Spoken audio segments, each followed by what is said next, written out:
Every facet of modern life, from the food on your plate to the device held in your hand, from the distant hum of global commerce to the quiet warmth of a domestic heater, is inextricably linked to a single viscous black liquid.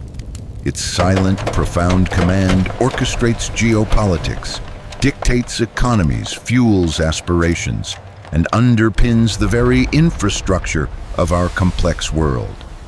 We exist in a landscape meticulously sculpted by its influence, often unknowingly, as its derivatives touch every corner of our existence, making it not merely a resource, but an omnipresent, invisible architect of our contemporary reality. Yet this undisputed king of commodities, this silent puppeteer of nations, this ubiquitous essence of modernity, was once nothing more than an inconvenient nuisance, a pungent, bubbling seep on the Earth's surface, regarded with suspicion, or at best, as a curiosity. How did this transformation occur, elevating a dark, the malodorous substance from an overlooked geological peculiarity to the most powerful commodity on Earth, the very lifeblood of industrial civilization and geopolitical leverage? For millennia, humanity's energy matrix was a tapestry woven from myriad organic and natural sources.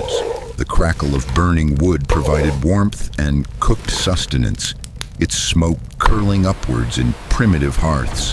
The rhythmic creak of water wheels harnessed the kinetic energy of rivers. The broad sails of ships caught the unseen power of the wind, propelling trade and exploration across vast oceans. Beasts of burden, their muscles straining, drew plows through fertile earth and carts along nascent roads, defining the very pace of agriculture and terrestrial transport. Illumination after dusk was a precious commodity, painstakingly derived from animal fats, primarily tallow rendered from livestock, or, for those with access, the more brilliant but increasingly scarce luminosity of whale oil, painstakingly harvested from the leviathans of the deep. The world moved at a human and animal tempo, a cadence dictated by the diurnal cycle and the seasons, its potential circumscribed by the inherent limitations of these traditional energy vectors. Petroleum, in its crude form, was not entirely unknown. Ancient civilizations in Mesopotamia utilized its asphaltic fractions for waterproofing boats and buildings, while Egyptians incorporated it into their intricate embalming rituals. Even earlier, the Chinese had devised rudimentary drilling techniques to extract natural gas for heating and rudimentary lighting.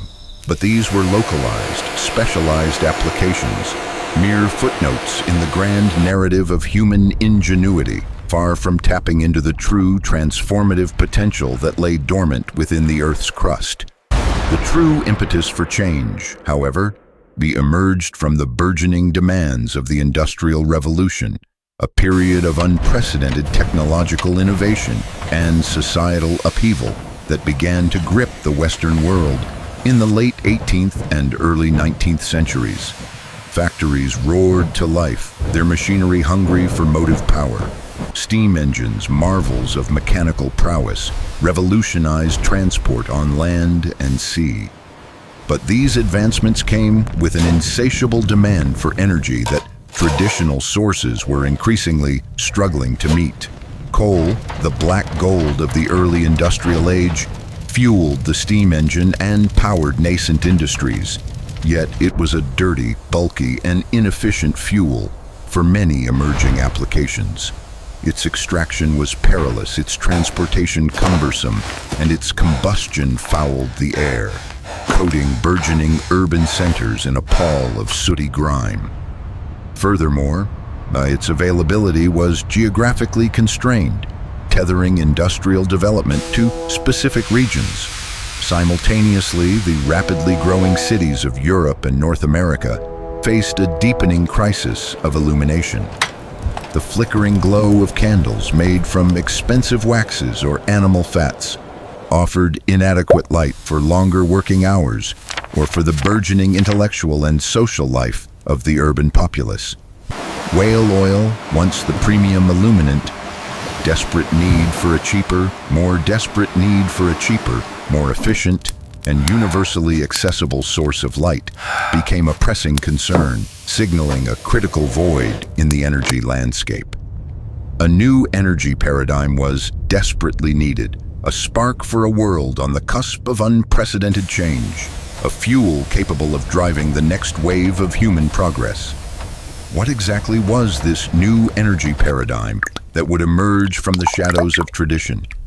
How did a substance once dismissed as devil's tar transition from a fringe curiosity, a medicinal nostrum, or a localized sealant to the very lifeblood of progress, the engine of global geopolitics, and the foundation of modern economic power?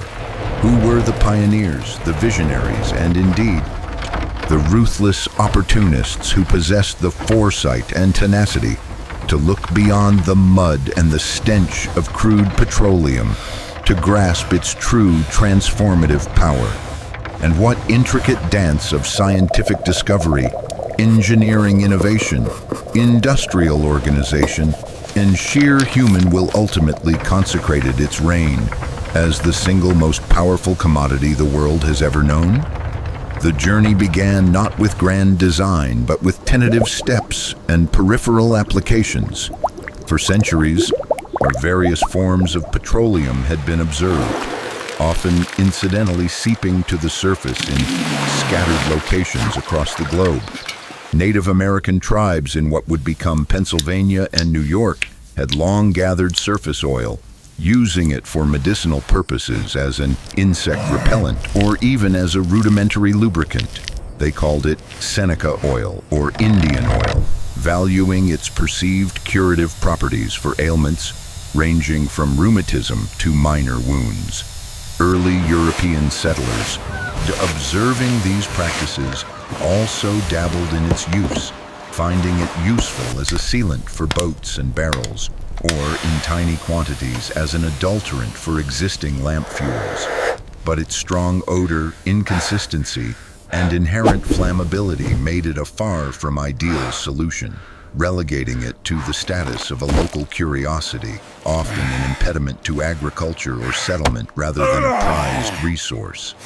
The true challenge lay in transforming this raw, unrefined seepage into a reliable, consistent, and safe product that could address the urgent needs of a rapidly modernizing world. The critical turning point initially was the desperate search for an alternative to expensive and dwindling whale oil for illumination. The demand for bright, clean-burning lamp fuel was acute.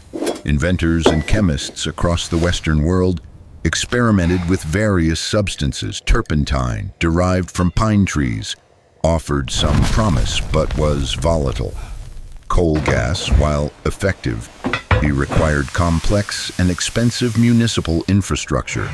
It was in this environment of urgent need that the concept of refining raw materials to produce superior illuminants gained traction. A Canadian physician named Abraham Gesner is often credited with a significant breakthrough in the 1840s. Through a process of distillation, he successfully extracted a clear, clean-burning liquid from coal, which he named kerosene, from Greek keros meaning wax and eleon meaning oil. His invention provided a stable, bright light, and demand for his coal oil lamps quickly grew. Simultaneously, in Scotland, James Young was developing a similar process to extract paraffin, a form of kerosene, from coal seams. These developments proved that a refined mineral oil could indeed serve as an excellent illuminant. However, extracting kerosene from coal was an intensive and costly process. The true paradigm shift occurred when attention turned from coal to petroleum itself as a source for this highly desired illuminant. In 1855, a pivotal moment arrived with the work of Benjamin Silliman Jr., a chemistry professor at Yale University, commissioned by a group of investors who had acquired land with oil seepages in Titusville, Pennsylvania. Silliman undertook a detailed scientific analysis of crude petroleum, His meticulously researched report, delivered in April 1855, was nothing short of revolutionary. Silliman's analysis detailed not only the various fractions that could be distilled from crude oil, including lamp oil, lubricants, and paraffin wax, but also affirmed its suitability for refining into a high-quality illuminant superior to coal oil and, critically, at a potentially much lower cost.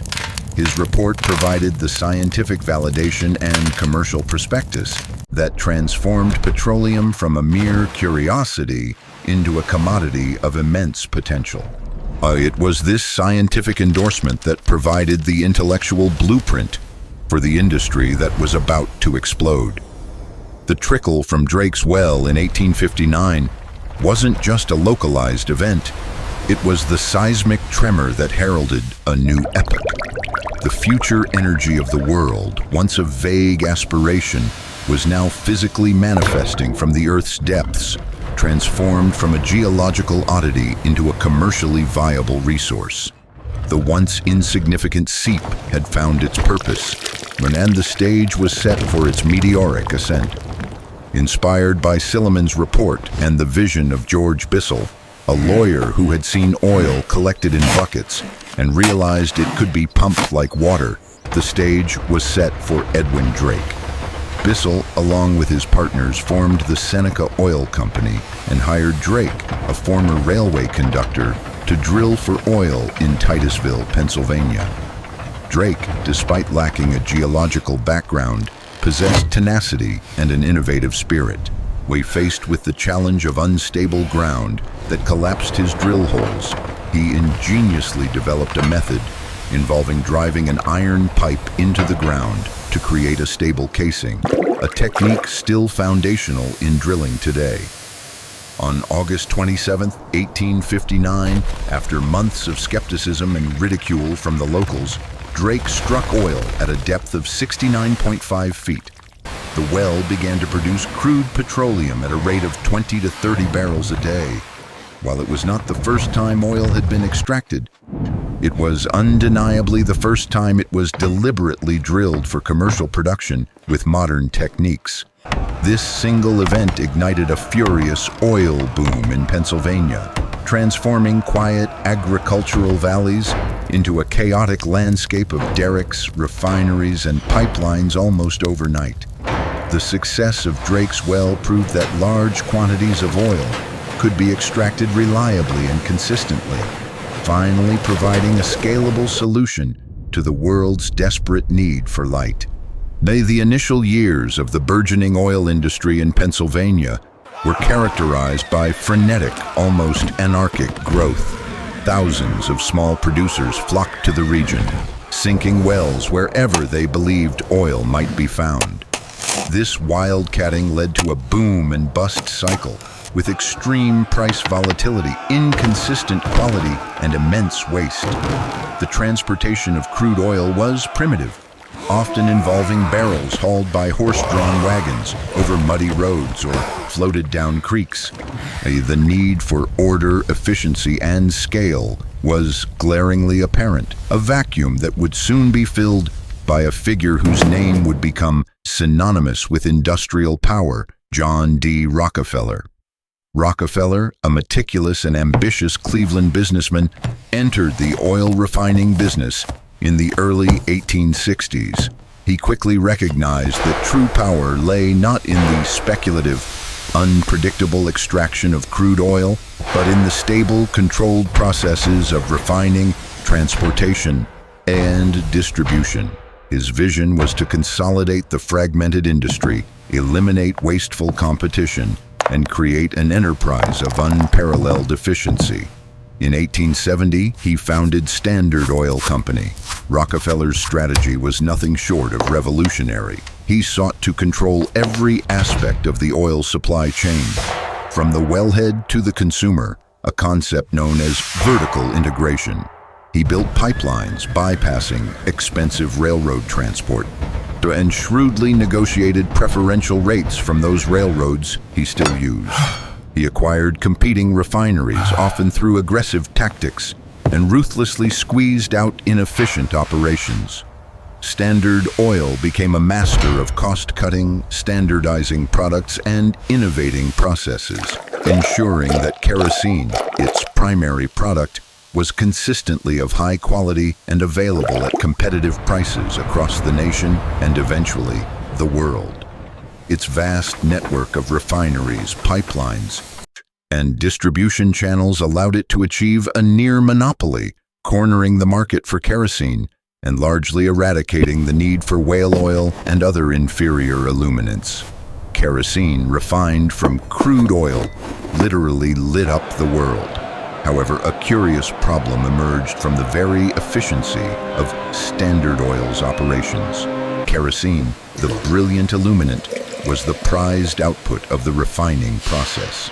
Yet crude oil also yielded other fractions: heavy lubricants, asphalt, and critically, a highly volatile, highly flammable liquid that was then considered a dangerous and largely useless byproduct, often simply discarded or sold off cheaply.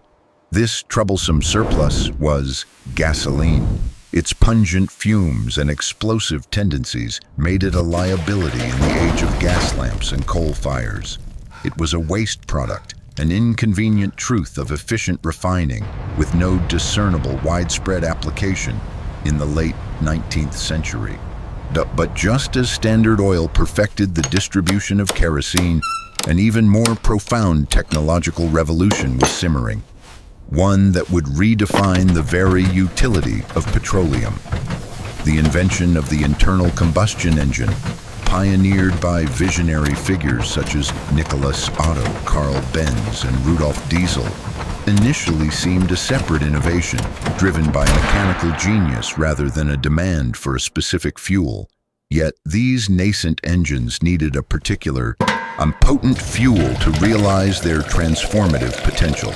That fuel, once the troublesome, discarded byproduct of kerosene refining, was gasoline. The seemingly worthless surplus suddenly became the key to a new era of personal mobility and industrial power, transforming what was once a liability into the most coveted component of crude oil. Carl Benz's creation of the first true automobile in 1886, followed by Gottlieb Daimler's development of high-speed internal combustion engines, and Henry Ford's revolutionary mass production of the Model T in the early 20th century, created an unprecedented, insatiable demand for gasoline. The automobile, initially a luxury, rapidly evolved into a symbol of freedom, efficiency, and progress, directly linking the future of transportation to the once unwanted byproduct of oil. But this was the true turning point, where oil's future was cemented as more than just a lighting source. It became the indispensable fuel for a motorized world. From a medicinal curiosity to a dominant lighting fuel, and then, with the advent of the internal combustion engine and the automobile, to the very lifeblood of global transportation and industry, oil's trajectory was one of relentless ascent. What began as an inconvenient seep in ancient lands, and later a local discovery in Pennsylvania, had, within a mere few decades, transformed into an indispensable commodity, fundamentally reshaping human civilization, driving unprecedented economic expansion, and altering the very fabric of daily life. This profound metamorphosis, however, was merely the prologue to an even grander saga of power, wealth, and geopolitical entanglement. The true implications of oil's newfound dominance, its role in 2 world wars, and its subsequent shaping of modern nation-states were yet to unfold, laying the groundwork for a century where the black liquid would truly become the undisputed master of the global stage.